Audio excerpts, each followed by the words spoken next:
Do you feel like you're ahead? Good evening, America, and welcome back to another episode of Silver Dad Knows. Remember, always live with no edits. If this is your first time here, hit that subscribe button now, as you're going to like what I'm about to say. So, just to begin this evening, folks, as you know, I have been showing off as much constitutional pre-1965 silver as I can be showing. And right here, we're looking at a 1964 Kennedy half dollar. And I'm going to repeat to you, as I've said multiple times, do not sleep on these Kennedy half dollars, especially the 1964. If you're stacking into these Kennedy half pieces, it needs to be 1964 exclusively. The 1964 Canadian half dollar is a significant coin here in America, marking both a tribute and the end of an era. It was minted shortly after President John F. Kennedy's assassination in November 1963 and released into circulation in early 1964. The public embraced it as a way to honor the fallen president, and initial demand was incredibly high, and I can say that speaking for my grandmother, who she is going to be 84 years old and live through it. What sets the 1964 Kennedy half dollar apart is its metal content.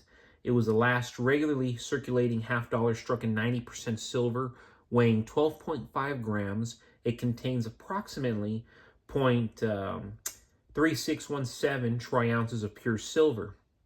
Due to its silver content and historical importance, it's highly sought after by collectors and silver stackers alike.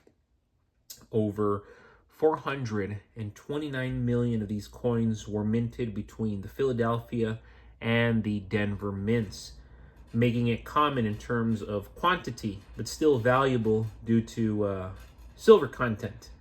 In 1965, the U.S. Mint began reducing silver content in half dollars, and by 1971, they were made of base metals only. Today, the 1964 Canadian half dollar holds dual appeal. It's a piece of American history and a practical investment in silver. Many stackers consider it a reliable and recognizable way to hold fractional silver in a liquid, easily tradable form. But again, great piece. Do not sleep on these, by no means. And before we go any further, folks, I want to give a quick shout out to my always loyal subscriber. This is Useless Knowledge 07. While there is no formal war, the strategic positioning by various countries and entities reflects a behind-the-scenes competition for a vital industrial and monetary metal. Awesome comment right there coming from Useless Knowledge 07. And it's so true. All the superpowers competing against America, they are looking for a special metal, whether it be gold, palladium, silver, platinum.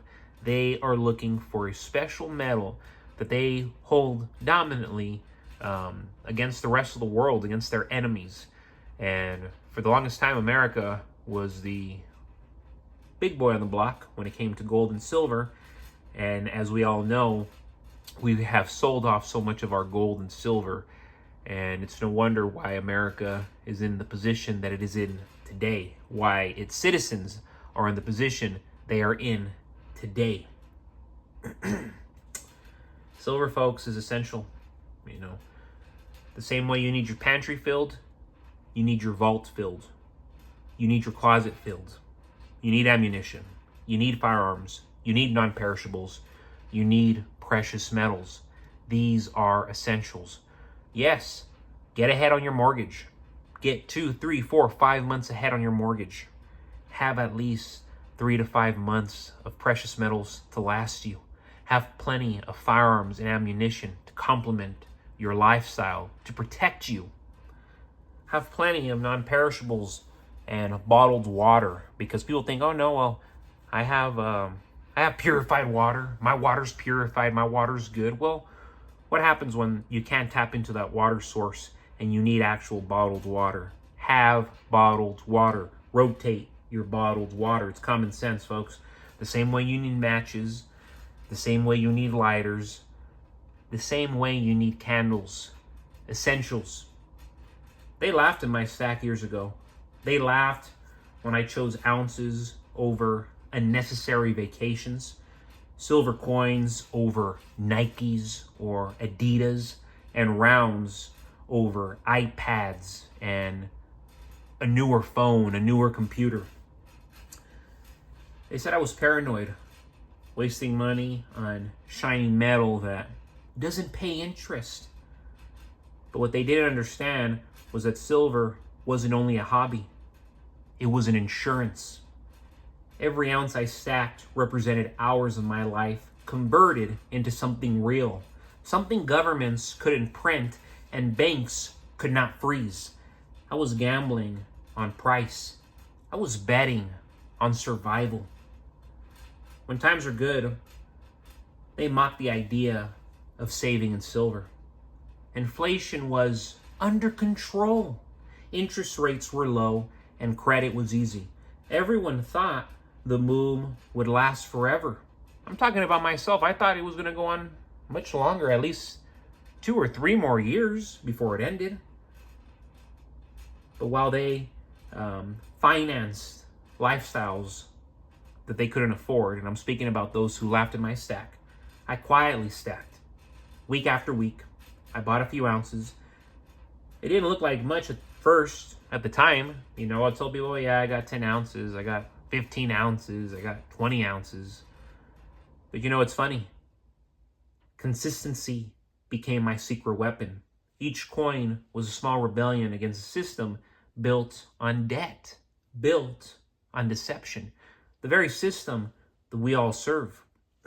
So they were laughing at me while serving that nasty system. And of course, the tide turned. Prices rose, jobs disappeared, and the cost of living exploded. I mean, we're speaking about the last 2-3 years. And it's only gotten worse. The same people who laughed at my stack were the ones calling me for advice. Rent doubled, grocery bills tripled, and the strong dollar started to look weaker than ever. That's when they realized silver's true wealth, not in hype, but in purchasing power. Very, very important. I remember one of them, and this is a close friend, asking, man, can I borrow some cash till payday? Payday. The world had flipped. The so-called crazy stacker was now the one holding the real money. Not paper promises, not digital digits. Money you could hold in your hand.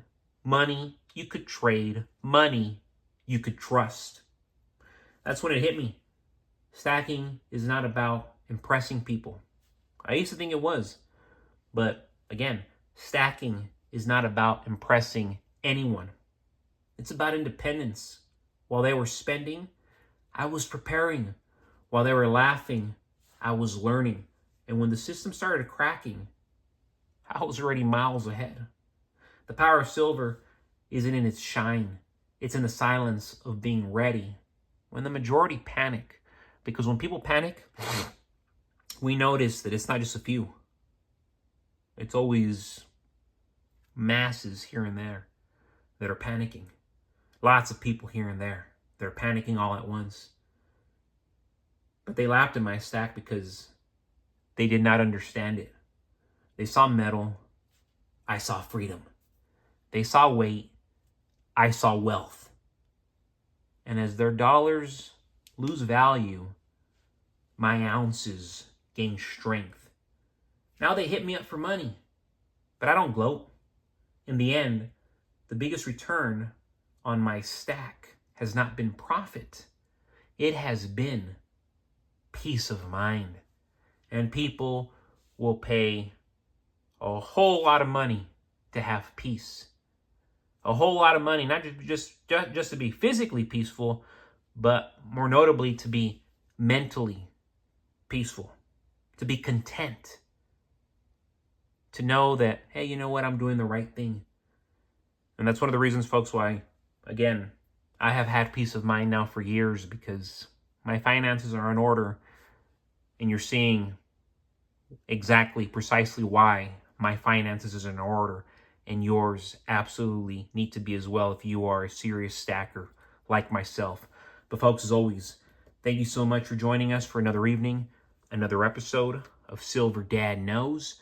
God bless you, God bless your household, and God bless America.